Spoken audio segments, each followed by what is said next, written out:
बच्चों, इस वीडियो में हम लोग सॉल्व करेंगे एनसीईआरटी के एक्सरसाइज 13.1 का question number 6। Determine probability E by F in question 6 to 9।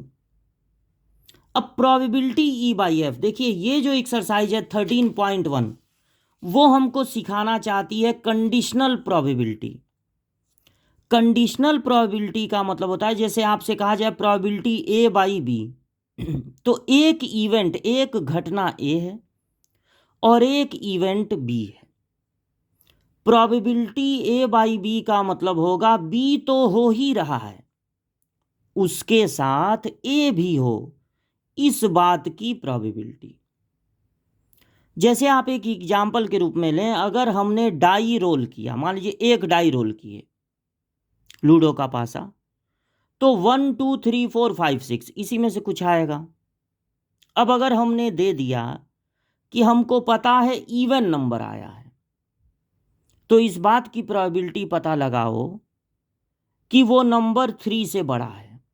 मतलब एक हम श्योर कर देंगे, एक दे देंगे और एक पूछेंगे, तब होगा वो कंडीशनल प्रोबेबिलिटी। बिना कुछ दिए पूछ देंगे कि प्रोबेबिलिटी पता लगाओ वो नंबर 3 से बड़ा हो, तब नहीं, तब तो बस प्रोबेबिलिटी 3 से बड़ा। लेकिन कंडीशनल तब होगा जब हम एक चीज दे देंगे और एक चीज पूछेंगे। तो प्रोबेबिलिटी ए बाई बी का जो नीचे दिया होता है वो गिवन होता है, बी तो हो ही रहा, बी श्योर इवेंट है। अब उसके साथ ए भी हो, इस बात की प्रोबेबिलिटी, और इसका फार्मूला होगा probability A by B equal to नीचे की प्रोबेबिलिटी नीचे और दोनों के इंटरसेक्शन की प्रोबेबिलिटी ऊपर। इसी तरह प्रोबेबिलिटी बी बाई ए का मतलब होगा ए तो हो ही रहा है, इस बात की प्रोबेबिलिटी कि उसके साथ बी भी हो। तो फार्मूला हो जाएगा नीचे की प्रोबेबिलिटी नीचे और दोनों के इंटरसेक्शन की प्रोबेबिलिटी ऊपर।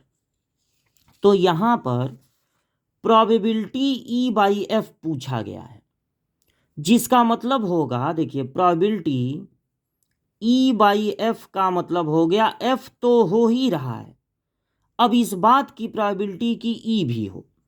तो इसका फार्मूला होगा नीचे की प्रोबेबिलिटी नीचे, प्रोबेबिलिटी एफ, और दोनों के इंटरसेक्शन की प्रोबेबिलिटी ऊपर। इसी फार्मूले से इसकी वैल्यू निकलेगी। अब क्वेश्चन नंबर 6 है, अ क्वाइन इज टॉस्ड 3 टाइम्स। एक क्वाइन को 3 बार टॉस किया गया। तो सबसे पहले आप लिख लेंगे सैंपल स्पेस।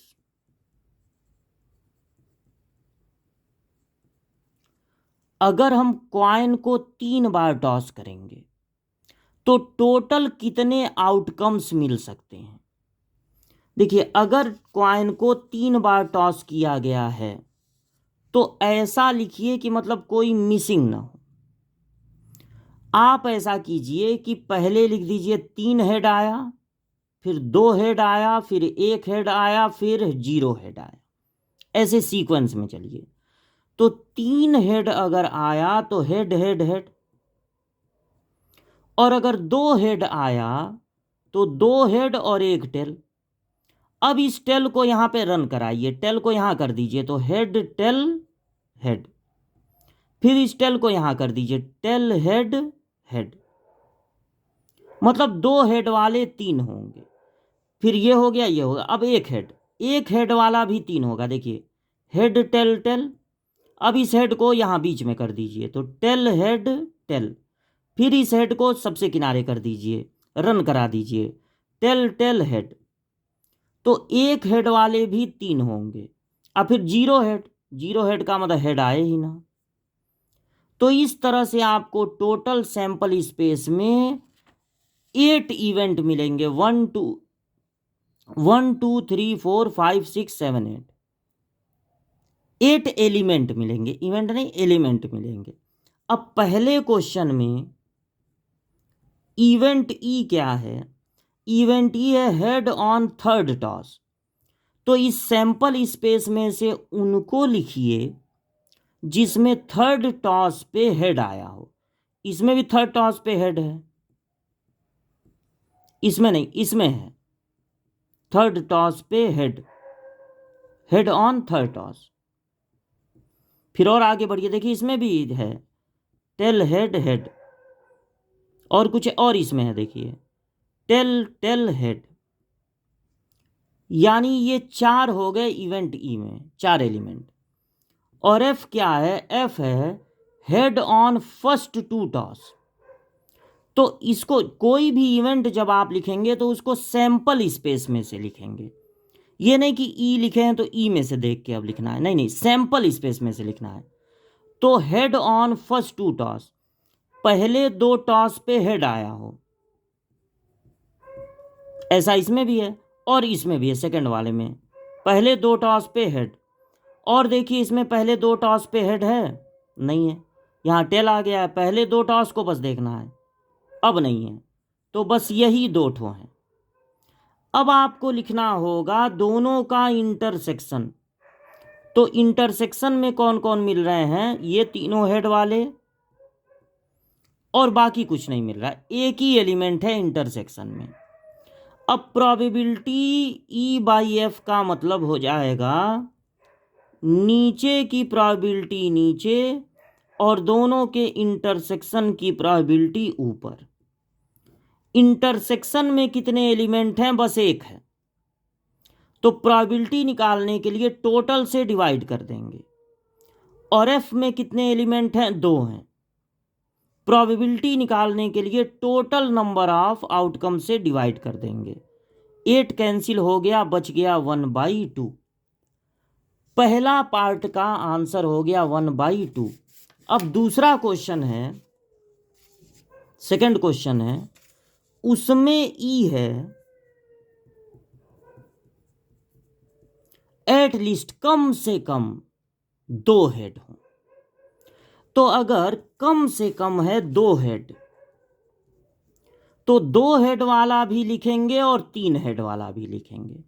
कम से कम 2 हेड का मतलब 2 हेड आया हो या 2 से ज़्यादा, तो 2 हेड वाला भी लिखेंगे और 3 हेड वाला भी।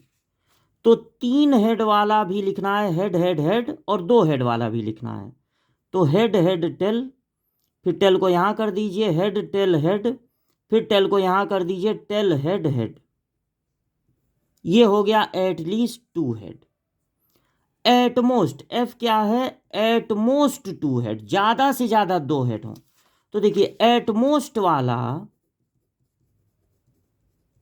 0 से स्टार्ट होगा। एटमोस्ट 2 हेड का मतलब या तो 0 हेड हो, या तो 1 हेड हो, और या तो 2 हेड हो। 0 से 2 तक जाएगा। एटमोस्ट वाला किससे शुरू होगा? 0 से। यानी या तो हेड हो ही ना, और या तो 1 हो या तो 2 हो। मतलब 3 हेड वाला नहीं लिखना है, 2 हेड वाला भी पूरा लिखना है, 1 हेड वाला भी पूरा लिखना है, और 0 हेड वाला भी। यानी ये पहला छोड़ के एटमोस्ट किससे शुरू होगा? 0 से। एटमोस्ट 2 हेड का मतलब होगा 0 हेड, 1 हेड, या 2 हेड। 2 पे ख़त्म हो जाएगा। एटमोस्ट 2 मतलब 2 पे ख़त्म हो जाएगा। तो ये 3 तक नहीं पहुँचेगा। ये 3 हेड वाले छोड़ के सब लिख देने हैं। तो head head tail, head tail head, tail head head, head tail tail, tail head tail, tail tail head, tail tail tail. अब इनका पता लगाना होगा इंटरसेक्शन, ई इंटरसेक्शन एफ। तो अब दोनों में जो कॉमन है, ये देखिए, ये 2 हेड वाला इसमें भी है और 2 हेड वाला इसमें भी है। बाकी दोनों में कुछ कॉमन नहीं है। तो हेड हेड टेल, वो तो आंख से देख लेना है कौन कौन कॉमन है, उसमें कोई दिमाग तो लगाना नहीं है। अब प्रोबेबिलिटी ई बाई एफ का मतलब होगा नीचे की प्रोबेबिलिटी नीचे और दोनों के इंटरसेक्शन की प्रोबेबिलिटी ऊपर। तो एफ में कितने एलिमेंट हैं? पहले ऊपर वाला लिख लीजिए। इंटरसेक्शन में 3 एलिमेंट हैं, और प्रोबेबिलिटी निकालनी है ना, तो टोटल नंबर ऑफ एलिमेंट से डिवाइड कर देंगे। एफ में कितने एलिमेंट हैं? 7 एलिमेंट। और प्रोबेबिलिटी है ना, प्रोबेबिलिटी है, नंबर ऑफ एलिमेंट थोड़ी नहीं लिखना है, प्रोबेबिलिटी लिखनी है। तो टोटल से डिवाइड कर देंगे, तो प्रोबेबिलिटी हो जाएगी 3/7। अब थर्ड पार्ट, तो थर्ड पार्ट में है ई क्या है, एटमोस्ट टू टेल। तो एटमोस्ट कहां से शुरू होगा, जीरो से। एटमोस्ट टू टेल, तो एटमोस्ट कहां से शुरू होगा, जीरो से।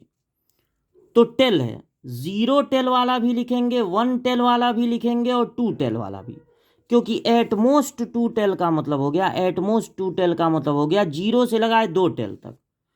तो ई हो जाएगा जिसमें जीरो टेल हो या एक टेल हो। तो head head tail, head tail head, tail head head, या दो टेल हो। तो head tail tail, tail head tail और टेल टेल हेड। एटमोस्ट कहां से शुरू होगा, जीरो से। उसके बाद है एटलीस्ट वन टेल। एफ क्या है, एटलीस्ट वन टेल, तो वो वन से ही शुरू होगा, एटलीस्ट वाला वन से ही शुरू होगा। तो वन टेल, टू टेल या थ्री टेल, कम से कम एक टेल हो, यानी एक टेल या उससे ज़्यादा हो।